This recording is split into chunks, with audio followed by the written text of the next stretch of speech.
Dragi gledalci, ovo su vesti za 18. premotavanje, moje ime je Nenad Pavlović. Verovatno ste čuli za telefonske sednice vlade. To se radi kada su članovi vlade žestoko zauzeti. U prilici smo da vam to i ilustrujemo.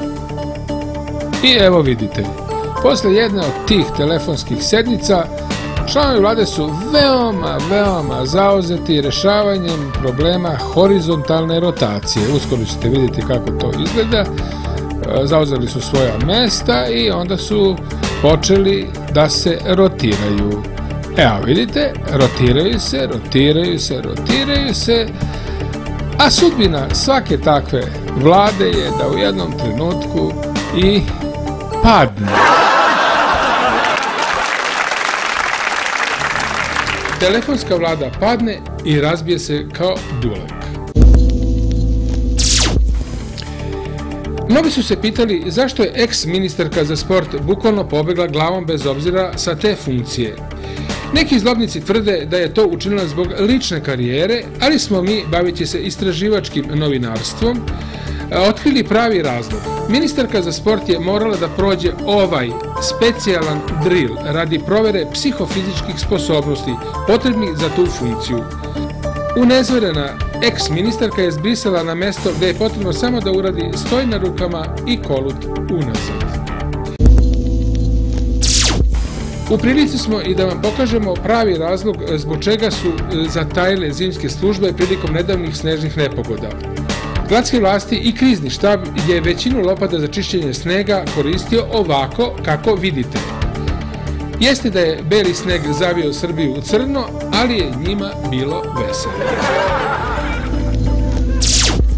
Premda je britanska kraljica Elizabeta II i u 86. godini veoma živahna i aktivna, televizija BBC ne želi da rizikuje nikakve gafove, pa je uveliko uvežbala tužne vesti o njenoj smrti. Kada je 2002. u 102. godini umrla kraljica majka, BBC je od uvređenih građana dobio gomilu pritužbi, između ostalog i na činjenicu da voditelj programa nije nosio crninu, kao ja, već sivo odelo i plavu košulju. Pritom je žestoko mucao i izlupetao se najstrašnije, pa se sada ova stvar nikako ne može prepustiti slučaju. Čuši da je izabran u tim koji će služiti za vreme ceremonije jedan sveštenik, koga vidite, nije želeo da se otkrije njegov identitet, ali nije mogao da sakrije svoje oduševljenje.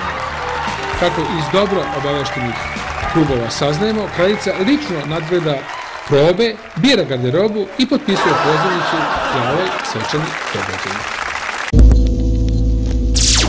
Nedavno je još uvek nezvanično počela predizborna kampanja, pa su predstavnici aktualne vlasti počeli po starom dobrom običaju da obećavaju sve i svašta.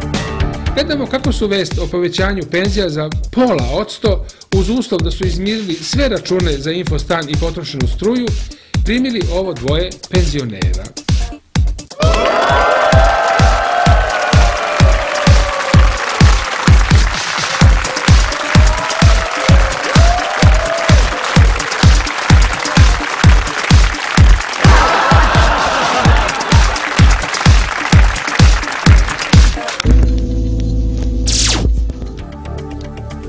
Malo je poznato da je aktualni predsjednik Tadić nedavno primio orden. Još uvijek nismo u mogućnosti da vam kažemo gde i kada, a još ponajmanje zbog čega. Naši novinari i istraživači ulažu sve moguće napore da reše ovu misteriju, ali im to za sada ne polazi za rukom, ali ni za njuhom. Samo kažu da im se tu nešto baš osjeća. Bile su ovo vesti premotavanja broj 18. U nastavku možete pogledati ostale priloge koje smo za vas namotali.